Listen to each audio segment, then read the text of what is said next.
जीवमजीवं दव्वं जिणवरवसहेण जैननीदिष्ठं देविन्दविन्दवन्दं वन्दे तं सर्वदा शिरसा वन्दे तं सर्वदा शिरसा। यह पद्मनंदी पंचविंशति का नामक ग्रंथराज है। इसकी रचना आज से लगभग 1000 साल पहले आचार्य पद्मनंदी देव ने की। इसके हम 141 श्लोक पढ़ चुके हैं। आज हम 142 नंबर का श्लोक पढ़ेंगे। इस 142वें श्लोक में क्या बात कह रहे हैं वो अभी अपन समझते हैं। पहले श्लोक पढ़ते हैं। देखिए, आस्तामन्यगतौ प्रतिक्षणलसद् दुःखाश्रितायामहो देवत्वेऽपि न शान्तिरस्ति भवतो रम्येणिमादिश्रिया यत्तस्मादपि मृत्युकालकलया दस्तात् हठात् पात्यसे तत्तन्नित्यपदं प्रति प्रतिदिनं रे जीवयात्नं कुरु। आचार्य पद्मनंदी देव यहाँ क्या कह रहे हैं? तो कहते हैं आस्ताम अन्यगतौ प्रतिक्षण लसद दुखाश्रितायाम। कह रहे जहां प्रतिक्षण लसद मतलब हर क्षण जहां है क्या दुख, प्रतिक्षण लसद दुखाश्रितायाम कि जहां प्रतिक्षण दुख ही दुख है, ऐसी अन्य गतौ आस्ताम, अन्य गति तो आस्ताम मतलब दूर ही रहो। क्या कहा? आस्ताम मतलब दूर ही रहो, अन्य गतौ मतलब अन्य गतियां तो दूर ही रहो। कैसी अन्य गतियां? जिनमें प्रतिक्षण दुख का ही आश्रय है, दुख ही दुख है, उन गतियों की तो बात क्या करें। अरे नरक में प्रतिक्षण दुख है, उसकी तो क्या बात करनी, वो तो सारी दुनिया को समझ में आती है कि वहां दुख है। तिर्यंच गति में प्रतिक्षण भूख प्यास छेदन भेदन नाना प्रकार के दुख है, वो भी जगत को दिखते ही हैं, उसका भी क्या कहना। और मनुष्य गति में भी हम दिन रात आकुल व्याकुल, कोई बेरोजगारी से परेशान है, किसी को रोटी नहीं मिल रही, किसी को कपड़ा नहीं मिल रहा, किसी को दवाई नहीं मिल रही, कोई मकान बिना, कोई पुत्र बिना, कोई बहू बिना, कोई किसके बिना, नाना प्रकार से वह दुख ही। कह रहे जिन गतियों में प्रतिक्षण दुख ही दुख है, वे तो दूर ही रहो, उनकी तो बात ही क्या करे, वो तो सबको समझ में आ रही है। अहो, आश्चर्य की बात है कि देवत्वेपि, देवपने में भी, देवगति में भी न शांति अस्ति, न मतलब नहीं है, शांति सुख अस्ति है, न पहले आ गया। भवतो, भवतो मतलब आपको, तुमको। कह रहे अन्य गतियों में जहां दुखी दुख है, 142 नंबर श्लोक, पेज नंबर 88। क्या अन्य गतियों में दुख है, उनका तो क्या कहें, लेकिन कह रहे देव गति में भी तुम्हें शांति नहीं मिलती है। कैसी देवगति? रम्ये अणिमादिश्रिया, जो देवगति रमणीय है। किससे रमणीय है? कि अणिमा आदि श्री लक्ष्मी से सुशोभित है। कैसी है? देवगति में देवों को अनेक प्रकार की रिद्धियां होती है कि नहीं होती है? अणिमा, महिमा, लघिमा, गरिमा, प्राप्ति, प्राकाम्य, ईशित्व, वसित्व आदि नाना प्रकार की रिद्धियों से संयुक्त होते हैं देवगण। हमने 64 रिद्धियों की चर्चा की थी।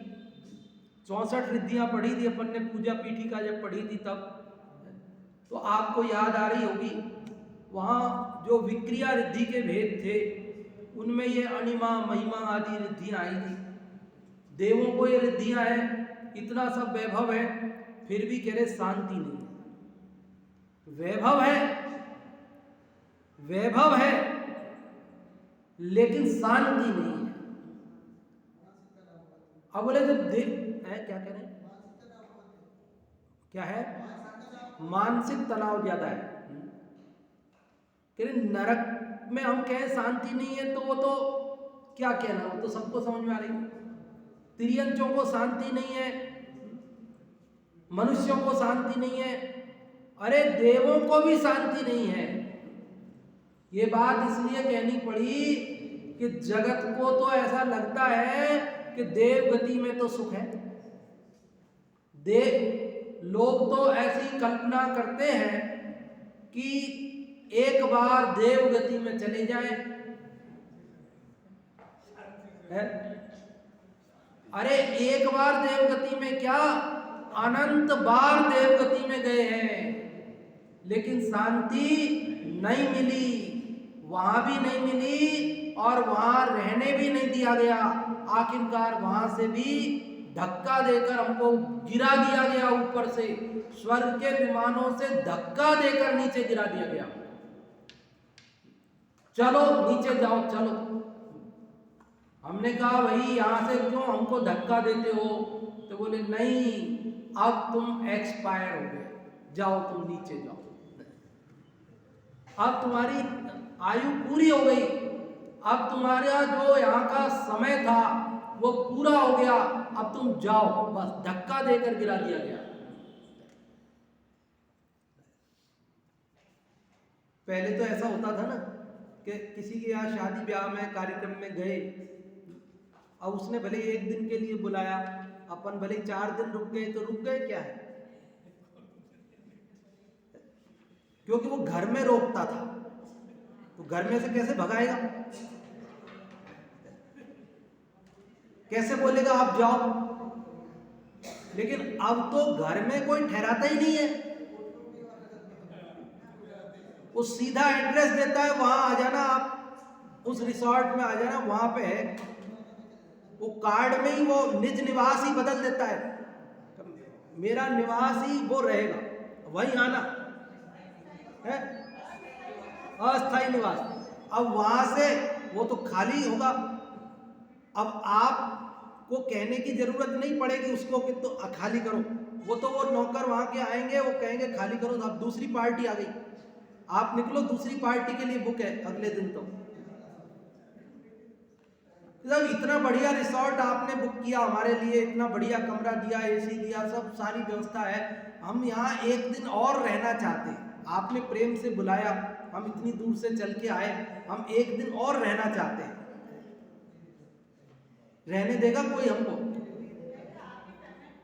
हाँ, आप पेमेंट करो, दूसरी होटल में कमरा ले लो, यहां से तो खाली करो, आप यहाँ तो दूसरे का है। बहुत ही सच्ची घटना है ये, मतलब ऐसा ही है। नहीं, मेरे साथ ऐसा हुआ, मैं बता रहा हूँ आपको, मेरे साथ हुआ ऐसा, सच्ची घटना है। मैं अपने स्टाफ में एक शादी थी टीचर के यहाँ, तो हमारा स्टाफ जो है गाड़ी से, यहाँ की नहीं, उदयपुर की नहीं है बात और सच्ची बात है, मतलब मैं झूठ नहीं बोल रहा कि उदयपुर की नहीं है, ये उधर की बात है, दौसा साइड की।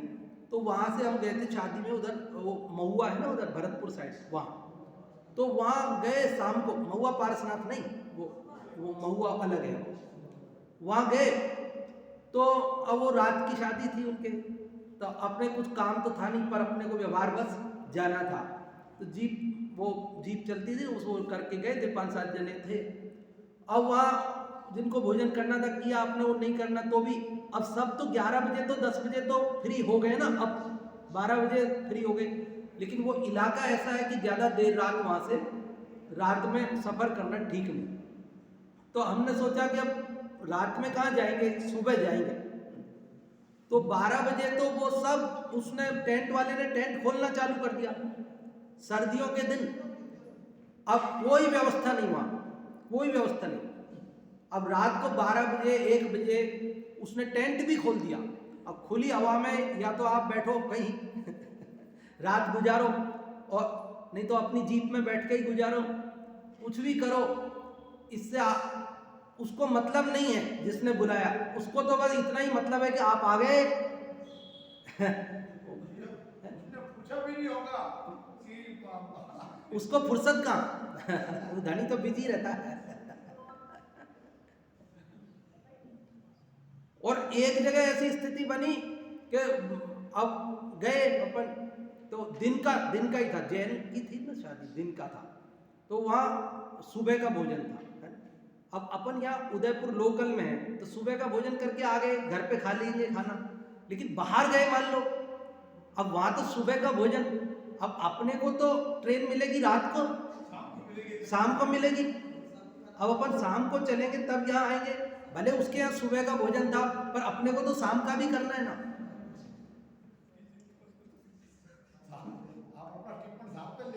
तो बाबू जी टिफिन लेके नहीं गए थे हम, तो हमको क्या पता शादी में जा रहे हैं तो हमको टिफिन लेके जाना पड़ेगा। और उसने तो 2 बजे दुकान बंद कर दी भाई, 2 बजे उसका तो खाना खत्म, धर्मशाला खाली होना शुरू हो गई। अब अपनी तो ट्रेन रात को 10 बजे, अब रात को 10 बजे तक कहाँ तो रुके और शाम का भोजन कहाँ करे।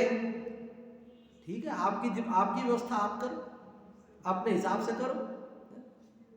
अरे ये तो इस लोक की बात है, हमारी क्या, देवों को भी ऐसे ही धर्मशाला खाली करनी पड़ती है। वहां से देवगति में देवों को आयु पूरी हो जाती है, वो कहते हैं कि या तो अच्छा आराम है, 1 दिन और रहने दो हमको, तो कहते नहीं रहने मिलेगा। वो कहता है 1 दिन नहीं सही, थोड़ा 5 मिनट तो रुको, 5 मिनट तो रुको जरा, 5 मिनट तो, ये देवांगनाएं हैं, ये यहाँ के मेरा ये वैभव है, जरा एक बार इसको निहार लूं, 5 मिनट तो रुको। तो कहते नहीं, 5 मिनट दूर रहो, 5 सेकंड नहीं रुकेंगे, और धक्का देकर फेंक दिया जाता है, धक्का देकर। आप कहेंगे ऐसे होता है, धक्का दे देते, वहां से गिरा देते क्या? यहाँ लिखा है, मैं मेरे मन से नहीं कह रहा, देखो धक्का देके गिराते, यहाँ लिखा है, क्या लिख रहा है देखो आप, यहाँ लिखा है यत्तस्मादपि मृत्यु काल कलया दस्ताधटात् पात्यसे, यत् जो, तस्मादपि उसमें से भी, किसमें से, स्वर्ग में से भी, मृत्यु काल कलया, मृत्यु के समय की बेला, मृत्यु का काल की कला, मृत्यु के समय की बेला, अधस्तात मतलब नीचे, हठात मतलब जबरदस्ती, हठात मतलब जबरदस्ती, पाद्य से मतलब गिरा देती है। क्या लिखा है, क्या क्या शब्द लिखे हैं?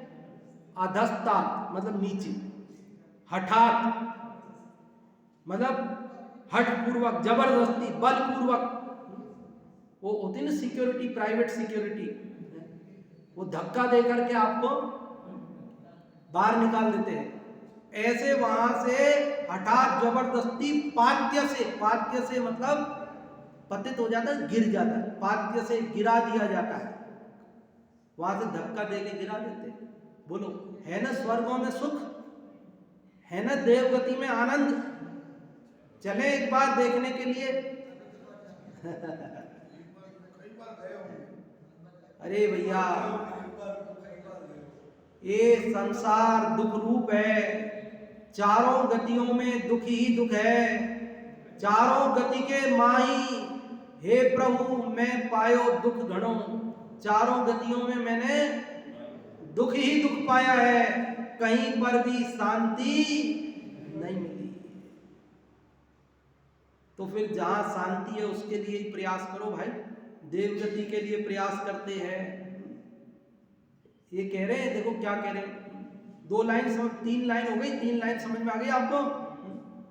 कह रहे जहां प्रतिक्षण दुख है, ऐसी अन्य गतियां तो दूर रहो, लेकिन जहां अणिमा आदि लक्ष्मी से सुशोभित है, ऐसे देव बने में भी तुमको शांति नहीं मिलती है, क्योंकि वहां से भी मृत्यु के समय की वेला जबरदस्ती तुमको नीचे गिरा देती है।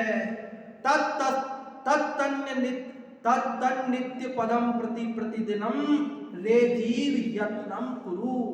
तत् मतलब इसलिए, तत् नित्य पदम मतलब उस नित्य पद के लिए प्रतिदिन हे जीव प्रयत्न करो। कौन सा है नित्य पद? मोक्ष पद।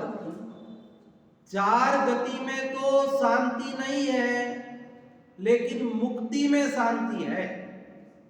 और ये चार गतियां स्थायी नहीं है, कहीं भी जाओ, सागरों पर्यंत तक की भी आयु होवे तो भी वह पूरी होती है, और पूरी होने के बाद क्या होता है?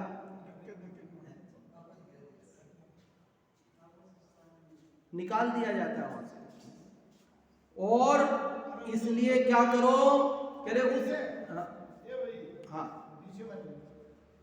उस नित्य पद के लिए करो। किसके लिए करो? नित्य पद। अरे रहीम दास जी ने कहा, आप लोगों ने सुना होगा, रहीमन तहां न बैठिए जाते दे कोई उठाए। रहीम दास जी कहते हैं ऐसी जगह नहीं बैठना चाहिए जहां से कोई हमको उठा दे।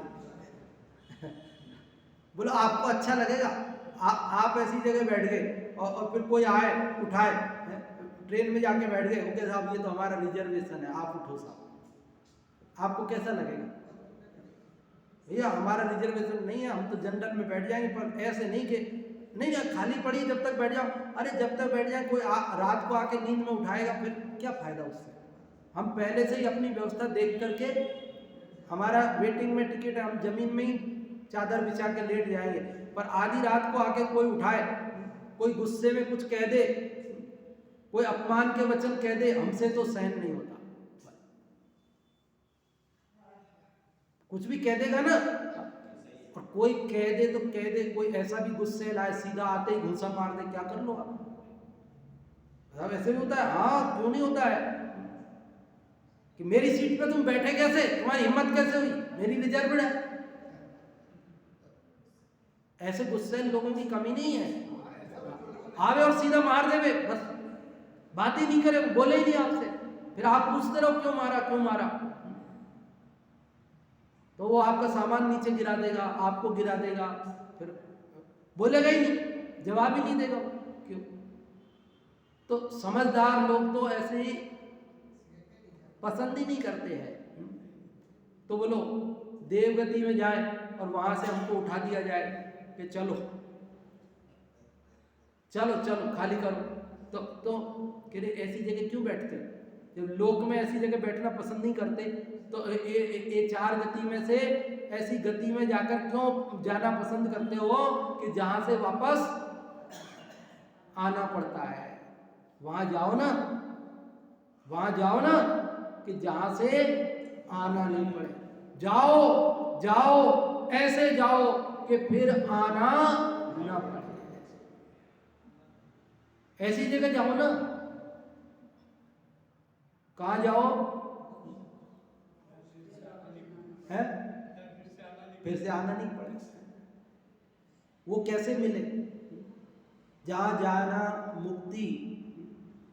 तो कह रहे जो नित्य अपना स्वभाव है, एक परम पारणामिक भाव, एक जो त्रिकाल एक रूप रहने वाला, ऐसे नित्य पद के आश्रय से नित्य गति की प्राप्ति होती है। किसके आश्रय से? पर्याय के आश्रय से, पर के आश्रय से, शुभ अशुभ भावों के आश्रय से ये संसार होता है। अरे वो क्षण भंगुर है, वो नाशवान है, एक समय की पर्याय है। उसका आश्रय करने से, अनित्य का आश्रय करने से अनित्य पद की प्राप्ति होती है, और नित्य पद का आश्रय करने से नित्य पद की प्राप्ति होती है। इसलिए हमें क्या करना कि आज तक हमने अनित्य पद का आश्रय लेकर अनित्य पदों की प्राप्ति की, अब एक बार नित्य पद का आश्रय लेकर नित्य पद की प्राप्ति करनी। समझ में आती है बात? कठिन तो नहीं लगती? बहुत ही प्यारा ग्रंथ है। और अभी तो बात, ये श्लोक तो कोई मतलब पूरा निचोड़ है, क्योंकि पहले ही इस अधिकार के शुरू में ही कहा था उन्होंने कि धर्म एक रूप है, दया रूप। दो भेद करोगे तो श्रावक और मुनि धर्म रूप है। तीन भेद करोगे तो सम्यक दर्शन ज्ञान चारित्र रूप है। 10 भेद करोगे तो उत्तम क्षमा मार्दव आर्जव शोध सत्य संयम तप त्याग अकिंचन ब्रह्मचर्य रूप है। और कह रहे परमार्थ से पूछो तो आत्मा की निर्मल परिणति का नाम धर्म है। तो वो सब एक प्रकार का बता दिया उन्होंने, पहले दया वाला 2 प्रकार का बता दिया, 3 प्रकार का, 10 प्रकार का। अब तो निर्मल परिणति की बात चल रही है, अब तो परमार्थ धर्म की बात चल रही है। इसलिए कह रहे परमार्थ धर्म वो करके परमार्थ पद की प्राप्ति करो। श्लोक समझ में आ रहा है? श्लोक में क्या कहा? आस्तामन्य गतौ प्रतिक्षण लसत् दुःखाश्रितायामो देवत्वेऽपि न शान्तिरस्ति भवतो रम्येणि मादिश्रिया यत्तस्मादपि मृत्युकालकलया दस्तात् पात्यसे तत्तन्नित्यपदं प्रति प्रतिदिनं रेजीव यत्नं कुरु। क्या अर्थ है? कि जहाँ प्रतिक्षण दुख नजर आते हैं, ऐसी अन्य गतियों की क्या बात करें। जहाँ अणिमादि रिद्धियों से सुशोभित है, उस देवपने में भी तुम्हें शांति नहीं मिलती है, क्योंकि वहां से भी मृत्यु का समय आने पर जबरदस्ती तुम्हें नीचे गिराया जाता है। इसलिए तुम उस नित्य मोक्ष पद के लिए ही हे जीव प्रतिदिन प्रयत्न करो। क्या करो? किसका प्रयत्न करो? किसके लिए प्रयत्न करो? अन्य गति में प्रतिक्षण होने वाले दुख तो दूर रहो। अणिमादिक लक्ष्मी से शोभित देवों को भी शांति नहीं। मरण समय में वे स्वर्गों से भूपर पट के जाते हैं। अतः नित्य शिव पद प्राप्ति के लिए भक्त जन यत्न करें। अन्य गति में प्रतीक्षण होने वाले दुख तो दूर, उनकी बात ही क्या करें, वो तो दुख है ही, वो तो सबको समझ में आ रहा है। लेकिन जहां अणिमा आदि लक्ष्मी से जो सुशोभित है, ऐसे देवों को भी शांति नहीं मिलती है। मरण समय में वे भी देव भी स्वर्ग में से भूपर पटके जाते हैं, पृथ्वी पर जमीन पर गिरा दिए जाते हैं। अतः नित्य शिव पद प्राप्ति के लिए, इसलिए जो नित्य है, शाश्वत है, ऐसे शिव पद अर्थात मोक्ष पद की प्राप्ति के लिए ही भव्य जनों को प्रयत्न करना चाहिए। इसीलिए वहां से जो पटक दिए जाते हैं, इसलिए युगल जी साहब ने सिद्ध पूजन की जयमाला में लिखा, करें क्या स्वर्ग सुखों की बात, वहां की कैसी अद्भुत टेव। अंत में बिलखे 6 मास, कहे हम कैसे उसको दे। देवों की क्या बात करें आपसे? कोई कहे सब ऐसे करो, आप नरक की, संसार में दुख है कहते हो, नरक में दुख है मान लिया, त्रियंचों में दुख है मान लिया, मनुष्यों में दुख है मान लिया, लेकिन देवों की तो बात करो, वहां तो अमृत पीने मिलता है, अमृत। आप जब भी दुखों की बात आती है तो नरकों के भय दिखाते हो हमको, गाय भैंस कुत्ते बिल्ली के दर्द दिखाते हो, मनुष्य गति के दुख दिखाते हो।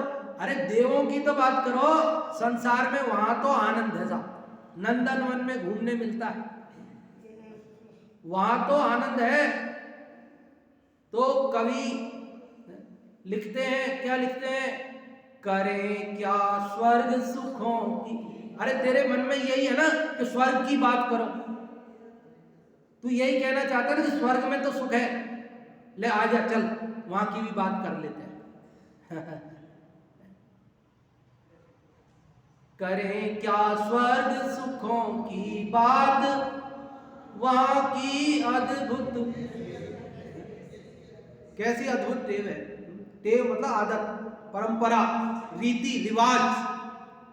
वहां का तो ऐसा रिवाज है। क्या रिवाज है? अंत में 6 महीना रोते हैं, अंत में बिलखे 6 मास, कहे हम कैसे। कोई कहेगा साहब वो तो अंत में बिलखते हैं ना। आप अंत में क्यों चले गए? फर्स्ट में आओ ना। आप लास्ट की बात कर रहे हो, शुरू में तो मजे है भाई। वो अंत में 6 महीना रोते हैं, पर बाकी तो सब आनंद है ना। क्योंकि अब जीव को तो ऐसा छल निकालना होता है ना कहीं से। बोले साहब वो अंत में 6 महीना रोते हैं, उसकी क्या बात करते हो, छोड़ दो ना 6 महीने। सागरों पर्यंत की आयु है, सागरों पर्यंत की, 6 महीना लगता क्या है? 6 महीना का दुख सही, बाकी तो आराम है। क्यों है ना, बाकी तो आराम। अरे है ही ना आराम। अणिमा आदि रिद्धियां हैं वहां पर। अणिमा समझते हो? अणिमा, अणिमा मतलब अणु के जैसे, परमाणु के जैसे छोटा शरीर बना लेते। देवों को ऐसी शक्ति है कि वे अपने शरीर को अणु जितना छोटा बना दें, और अणु जितने छोटे से छेद में घुस के बैठ जाए और वहां चक्रवर्ती जैसी सेना बना लें, उसके अंदर ही। ऐसी शक्ति है, उसको बोलते हैं अणिमा, अणिमा रिद्धि। और दूसरी है महिमा। महिमा क्या कि सुमेरु पर्वत जितना बड़ा शरीर बना ले अपना। अणिमा में क्या, छोटा सा अणु जितना, और महिमा मतलब बड़ा। देव कोई चाहे जितना बड़ा शरीर बना सकता है। ये महिमा शक्ति है उनकी, महिमा रिद्धि। और लघिमा, लघिमा क्या कि इतना हल्का, हवा से भी हल्का शरीर, हवा से भी हल्का शरीर बना ले अपना। और महिमा मतलब गरिमा, गरिमा मतलब इतना भारी, वज्र से भी भारी अपना शरीर बना। कैसा शरीर बना सकते हैं? अणिमा मतलब छोटा, अणु जैसा। अणिमा, महिमा, महिमा मतलब बड़ा, और लघिमा मतलब हल्का, और गरिमा मतलब भारी।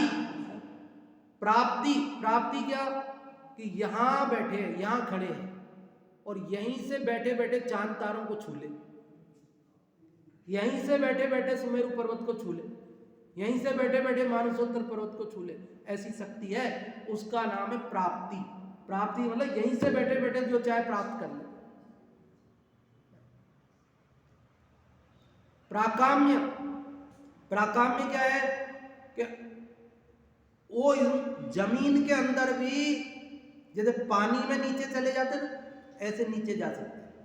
जैसे पानी में आदमी नीचे चले जाए, ऊपर आ जाए, तैरे, कुछ भी करे, ऐसा वो जमीन में भी कर सकते। और पानी के ऊपर भी चल सकते जमीन की तरह। जैसे जमीन पे चलते ऐसे ही पानी के ऊपर चल सकते हैं। ऐसी शक्ति को, ऐसी रिद्धि को बोलते हैं क्या? प्राकाम्य, प्राकाम्य रिद्धि है उनको। और ईसित्व, ईसपना, स्वामीपना, सबका मालिकपना। और वसित्व, वसित्व मतलब चाहे जिसको वश में कर ले, मतलब उसको चाहे जैसा परिवर्तित करा दे सामने वाले को। उसको घोड़ा, गधा, ऊंट, बिल्ली, बैल, जैसा चाहे आकार में परिवर्तित कर दे सामने वाले को। ऐसी ताकत रखते हैं, ऐसी रिद्धि रखते हैं। ऐसी रिद्धियों से सहित है। तो देवगति में तो है ना, आराम तो है, वैसे मजा तो है वहां। हाँ, सभी देवगति के सभी देवों को ये रिद्धियां हैं। अणिमा, महिमा, लघिमा, गरिमा, प्राप्ति, प्राकाम्य, ईसित्व, वसित्व, ये रिद्धियां हैं उनको। अब वो जैसे चाहे अपने शरीर का इस प्रकार से, तो फिर तो सबको है, फिर आनंद है ना, सबको है। नहीं, मैं बता रहा हूं है सबको, तो सबको है, फिर तो आनंद है। फिर क्या दिक्कत है? जैसे चाहे छोटा बनाओ, बड़ा बनाओ, हल्का बनाओ, भारी बनाओ, यहीं से बैठे बैठे आपकी रसोई में जो सर्दी की खुराक बनी है वो चख के आ जाओ। यहीं से बैठे बैठे क्या है ये? जगत के जीवों को तो आनंद ही लगता है, लेकिन तत्वार सूत्र में उमा स्वामी महाराज लिखते हैं, क्या लिखते हैं? इंद्र सामानिक त्रायस्त्रिंश पारिषद आत्मरक्ष लोकपाल अनीक प्रकीर्ण काश्च। ये 10 प्रकार के होते हैं सभी देव। सभी देवों में 10 जातियां हैं, 10 प्रकार है। 10 प्रकार देवीलाल जी साहब आपने सुने 10 प्रकार कौन कौन से? इंद्र, सामानिक, त्रायस्त्रिंश, पारिषद, आत्मरक्ष, लोकपाल, अनीक और प्रकीर्णन। ये क्या होते हैं? क्या? हाँ महावीर जी भाई साहब क्या आप बता रहे हैं? कैटेगरी। तो क्या कैटेगरी है वहाँ पर? जैसे यहाँ पे शूद्र है, हाँ पुलिसमैन वाला, हाँ इसे डिपार्टमेंट दे दिया उनको। बिल्कुल, बहुत अच्छा स्वाध्याय है आपका। तो बिल्कुल मालूम है आपको। जबरदस्त है। हाँ जबरदस्त स्वाध्याय। सब्जी जी गोदा का हाँ डेली सुनते हैं। डेली सुनते हैं, बहुत बढ़िया बहुत बढ़िया। देखो इंद्र मतलब स्वामी, राजा होता है, जैसे यहाँ पर राजा ऐसे देव है, सभी देव गति के देव। लेकिन सभी देव गति के, मुकेश जी भाई साहब सुनना, सभी देव गति के देव है, लेकिन सभी देव गति के देवों में कुछ देव तो वहां ऐसे है जैसे यहाँ राजा होता है, और कुछ देव सामानिक है। सामानिक मतलब वो उनकी आज्ञा नहीं चलती, वो राजा नहीं है। हाँ राजा के समान उनको आदर मिलता है। जैसे राजा के पिता होते हैं, है ना, राजा के पिता होते हैं तो उनका भी आदर राजा जैसा होता है, पर आज्ञा राजा की चलती है। समझ में आ रही बात? आदेश किसका चलेगा? आदेश राजा का चलेगा। मुख्यमंत्री होते हैं, एक पार्टी अध्यक्ष होते हैं ना, एक प्रधानमंत्री होते हैं, एक राष्ट्रीय पार्टी अध्यक्ष होते हैं। तो जिस पार्टी के प्रधानमंत्री हैं और उस पार्टी के अध्यक्ष भी है राष्ट्रीय अध्यक्ष, चलेगी किसकी? साइन किसके होंगे? आदेश किसका मान्य होगा राष्ट्र में? वो भले पार्टी के अध्यक्ष हैं, वह उनका नहीं चलेगा, किसका चलेगा? प्रधानमंत्री का चलेगा। आदर उनको भी मिल जाएगा पर उनका चलेगा नहीं। तो ऐसे वहां सामानिक होते हैं, सामानिक की आज्ञा नहीं चलती, सम्मान पूरा मिलता है पर आज्ञा नहीं चलती। और वो बैठे बैठे ही दुखी होते हैं। हम भी हैं तो इन जैसे ही हैं, तो इनके भी बाप, पर आज्ञा तो इसकी चलती है, मेरी तो नहीं चलती। ये जो कहेंगे दुनिया वो करेगी, मैं कहूंगा जो नहीं करेगी। हाँ मेरे को भी बिठा तो कुर्सी पे बराबर से दिया है, मेरे को भी माला पहना रहे हैं, मेरा भी सब कर रहे हैं, पर मैं कुछ कहूं तो वो नहीं करेंगे, ये कहे तो करेंगे। मतलब समान है आदर, पर दुखी है किस बात को लेकर? आदेश तो इसका, मेरा तो कोई मानता नहीं। यदि भी उनको कोई दिक्कत नहीं है, कोई खाने पीने की परेशानी नहीं है, उनको कोई और कोई तकलीफ नहीं है, पर बस आज्ञा नहीं चलती, इस बात का दुख है। सामानिक तो कोई बात नहीं। इसके बाद आते पारिषद, नहीं त्रायस्त्रिंश मतलब जैसे हम मंत्री होते हैं, कैबिनेट मंत्री का दर्जा होता है, तो ऐसे वो मंत्री जैसे मुखिया होते हैं। और उसके बाद पारिषद मतलब सभासद, साधारण, जैसे मंत्री नहीं है वैसे एमएलए हैं, एमपी हैं। आप सदस्य तो हो लोकसभा के, विधानसभा के, आप आओ बैठो, लेकिन आपको कोई मंत्रालय नहीं दिया गया है। ऐसे वहां होते हैं, जैसे कोई दोस्त हैं, मित्र हैं, तो वो आओ बैठो सभा में, बराबर सम्मान है, पर आपको कोई मंत्री का दर्जा नहीं है। और इसके बाद आत्मरक्ष मतलब अंगरक्षक होते हैं, जैसे यहाँ पर बॉडीगार्ड, ऐसे वहां पर होते हैं आत्मरक्षक। लोकपाल जो कोतवाल वगैरह होते हैं, सिपाही वगैरह दरवाजे पे खड़े रहते हैं इत्यादि, इस प्रकार के वहां पर हैं देव। सभी देवगति की आयु लेकर गए हैं, सभी को अणिमा महिमा गरिमा प्राप्ति पराक्रम में रिद्धियां हैं, लेकिन उसकी ड्यूटी क्या है कि वो डंडा लेके खड़े रहो बस। जरूरत नहीं है, कोई चोर आता नहीं है वहां पे चोरी करने के लिए। वहां पे कोई किसी को मारने के लिए आ जाए, मार देवे, ये संभव नहीं है, क्योंकि सब ऐसी आयु लेकर आए हैं, वहां ऐसा कुछ नहीं होता है। लेकिन वो वैभव है राजा का, इंद्र का वैभव है, तो भाई जब दरबार लगाए तो बाहर डंडा लेके खड़ा रहेगा। और कौन खड़ा रहेगा? वो भी देव है। अब इंद्र की आज्ञा है कि 4 घंटे सभा चलेगी, तुम बाहर खड़े रहना डंडे लेके। अब उसको खड़े रहना पड़ता है। दुखी होता है, बहुत दुखी होता है। और यहां तो किसी से कह के देखो तुम खड़े हो जाओ। हम जब यह पाठशाला पढ़ाते हैं बाबूजी, तो हमने जब नाटक की तैयारी कराई तो नाटक में एक को धोबी बनना था।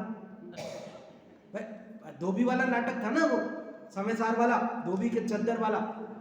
तो हमने एक लड़के को कहा कि बेटा तेरे को धोबी बनना है, आना ही बंद कर दिया पाठशाला में। मैं धोबी नहीं बनूंगा। नाराज हो गए, उसका परिवार नाराज हो गए, नहीं मैं धोबी थोड़ी बनूंगा, क्या मेरे को धोबी बनाते हो?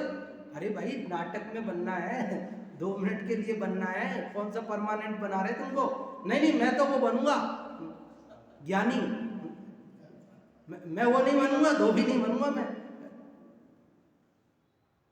लेकिन वहां देव ऐसे मना नहीं कर सकते। इंद्र ने कह दिया तेरे को बनना है तो या तो अपन उसको नहीं दूसरे को बना दे, वहां तो किसी को बदल नहीं सकते। इंद्र ने कह दिया मतलब कह दिया, करना ही पड़ेगा।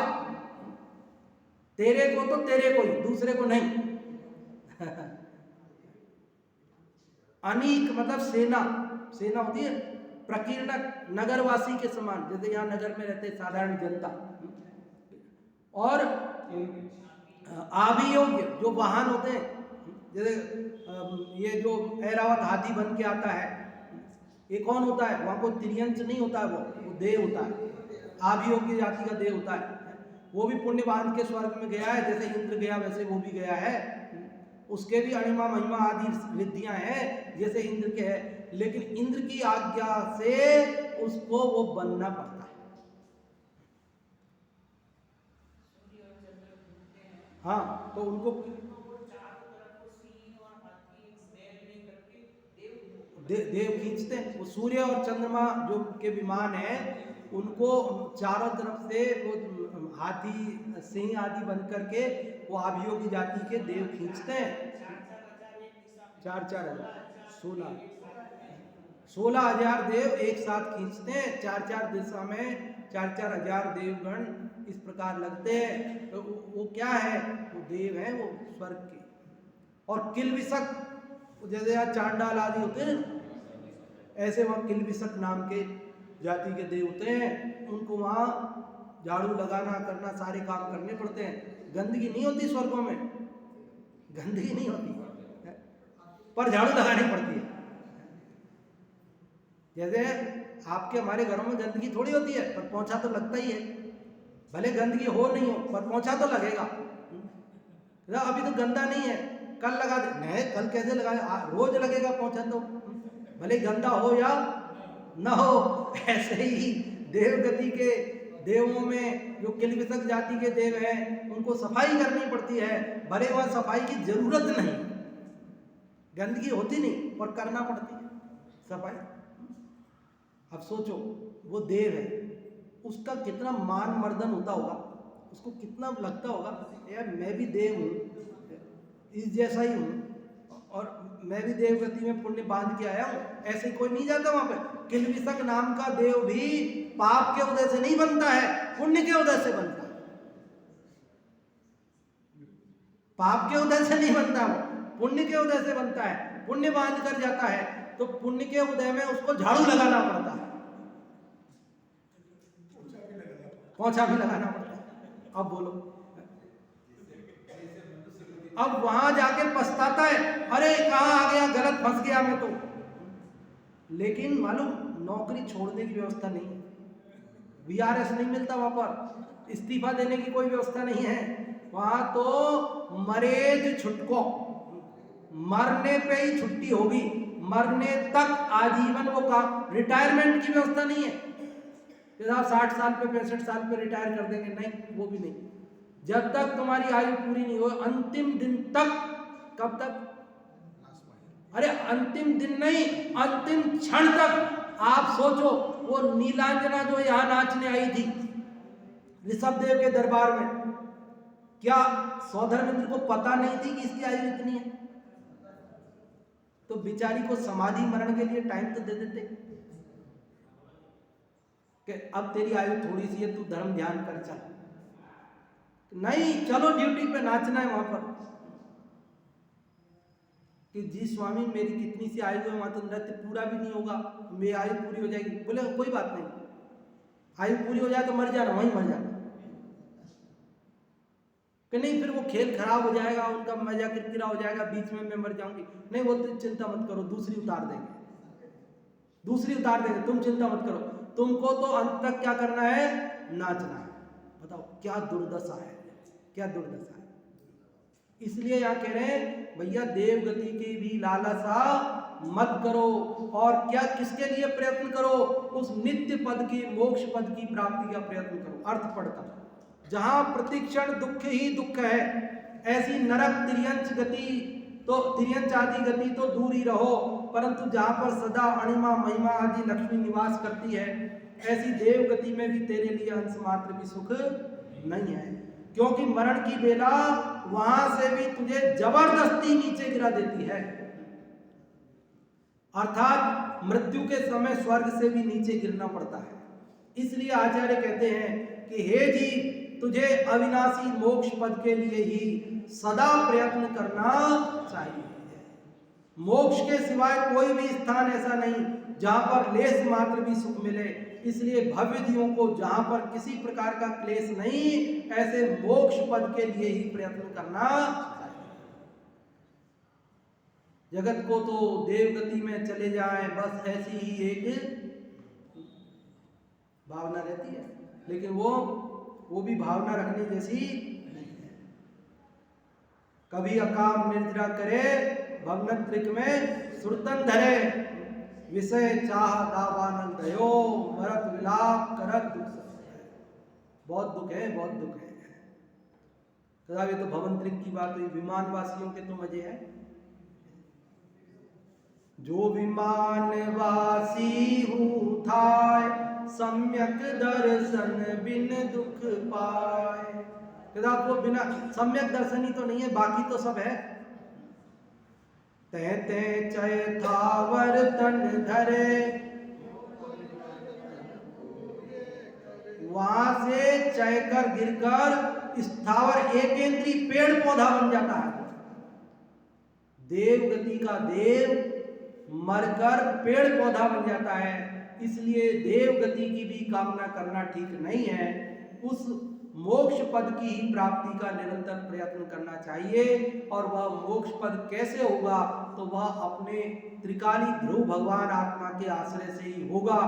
इसलिए उस भगवान आत्मा का ही आश्रय लो। ये चर्चा पिछले श्लोक में की थी, तो वो बात उन्होंने यहाँ बताई कि कल कहा था ना कि स्वबलम अनुसरण, अपने बल का ही अनुसरण करो, अन्य किसी पड़ोसी की ओर, अन्य किसी संयोगों की ओर मत देखो। तो कोई कहेगा क्यों नहीं देखे? तो उसका जवाब दिया आज इस 142वें में कि भैया अन्य के आश्रय से तू 4 गतियों में जाता है, वहां तुझे शांति नहीं मिलती। तू तो एक त्रिकाली ध्रुव के आश्रय से, उस नित्य स्वभाव के आश्रय से नित्य पद की प्राप्ति कर कि अनंत काल के लिए तू सुखी हो जाए। अगले श्लोक की चर्चा कल करेंगे। अभी जिनवाणी